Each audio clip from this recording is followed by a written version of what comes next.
threatened and coerce victims to fulfill his desires. I believe the indictment is the tip of the iceberg. People in Diddy's inner circle could be turning against him. Is this a sociopath, or is this somebody that Savage! I'm a savage! Oh! can be redeemed? And I'm not talking about in business or to the world. I think it's a wrap for that. I'm a savage! Whatever I want, I'm going to get! Whatever I want, I have to get! I mean, like, his soul. I never liked him. I met him a bunch of times, but I never liked him. Sean Diddy Combs, a major player in the music industry, is now facing serious challenges that could unravel his empire. Trafficking charges. Yes, you heard that right. Last month, Diddy was arrested by Homeland Security on grave allegations, including trafficking, conspiracy, and transporting individuals across state lines for prostitution. It's a dire situation. Just when his legal team thought they might secure bail for him, a New York judge quickly denied the request. The court's reasoning? They're concerned about what someone like Diddy, with his vast resources and connections, could do if released before trial. There are fears he might tamper with evidence or intimidate witnesses, and with his wealth, those concerns are valid. Instead of preparing for a lengthy legal battle from his mansion, Diddy is now stuck in jail. The decision to keep him detained was made on Tuesday, and he'll remain there until his trial begins. Damian Williams, the lawyer for the Southern District of New York, didn't mince words at a recent press briefing, emphasizing the gravity of the allegations against Diddy. He asserted that Combs allegedly abused, threatened, and coerced victims to fulfill his desires, all while attempting to maintain his public image.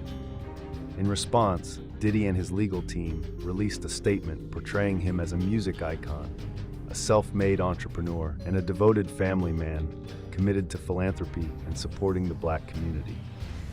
They aim to highlight his positive contributions over the past 3 decades, but the serious charges he faces create a stark contrast that complicates this portrayal. It's a clash of narratives that leaves the public questioning which version is accurate.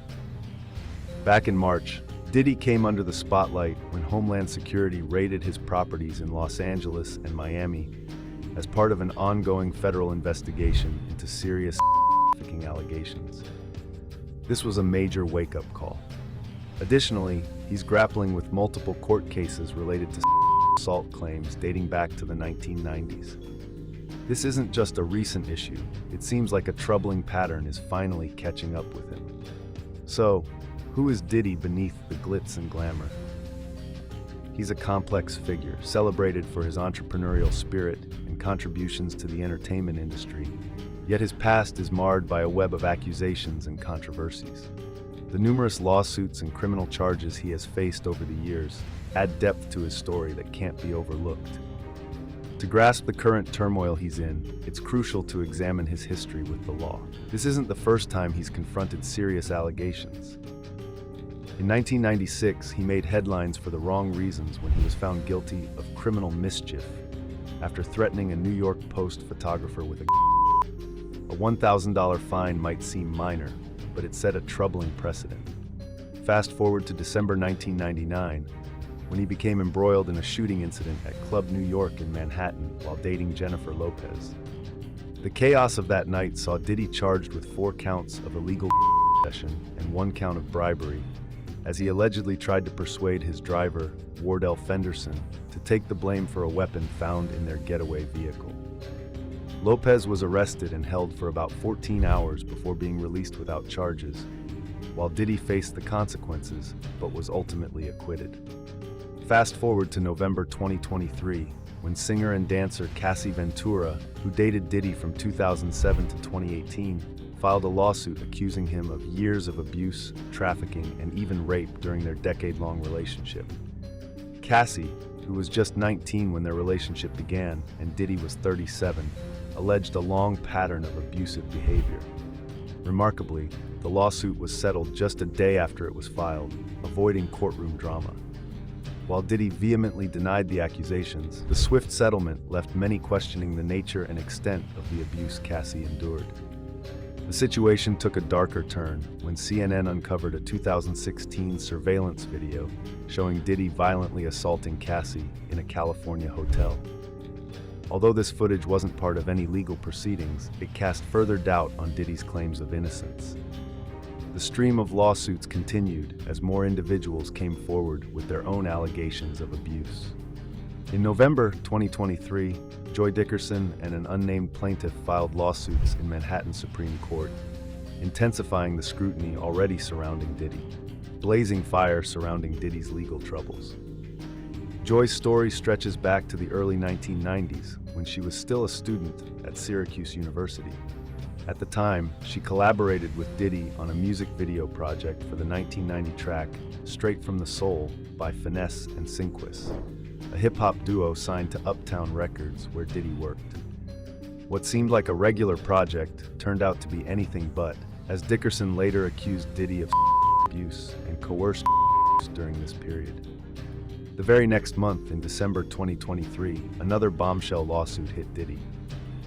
This time, it came from an unidentified woman, referred to as Jane Doe, who filed a federal lawsuit in Manhattan on December 6, 2023.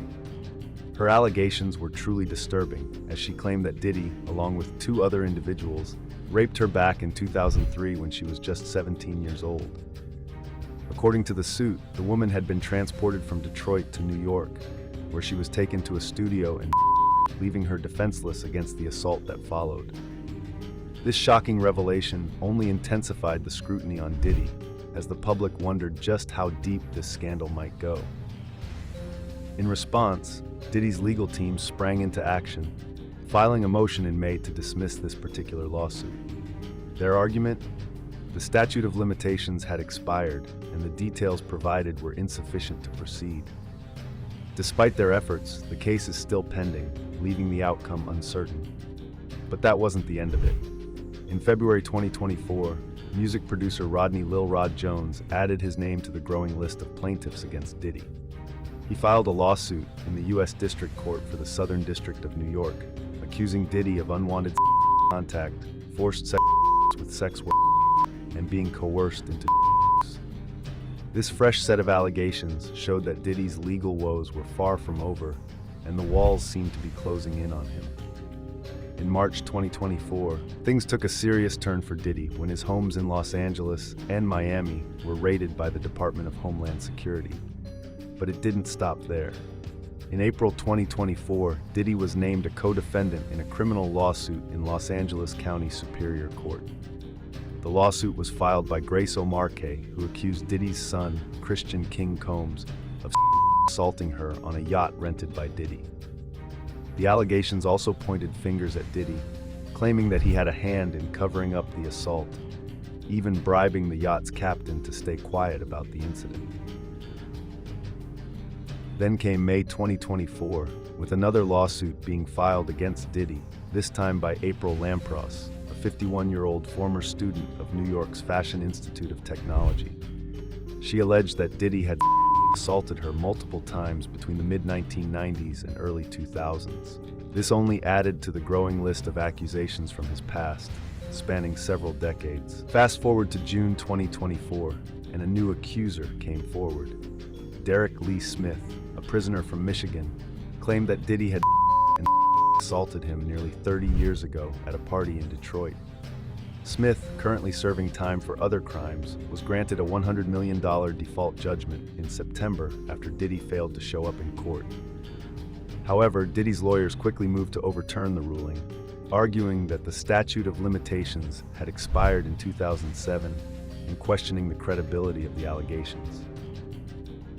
As if all of this wasn't enough, September 2024 brought another lawsuit. Dawn Richard, a former member of the girl group Danity Kane, which was created by Diddy for the reality TV series Making the Band 3, accused him of assault and psychological abuse during the time she worked on the show. Richard, who had been involved with Diddy's projects for years, dropped this bombshell just as the legal chaos surrounding him was already at its peak. With each passing month, Diddy's legal troubles seemed to grow, and these recent allegations have only added to the pressure mounting against him. The future looks increasingly uncertain for Diddy as these lawsuits and accusations continue to unfold. Now, what do you think? Do drop your thoughts in the comment section below. If you liked this video, don't forget to subscribe and turn on notifications. We'll be back with another one soon.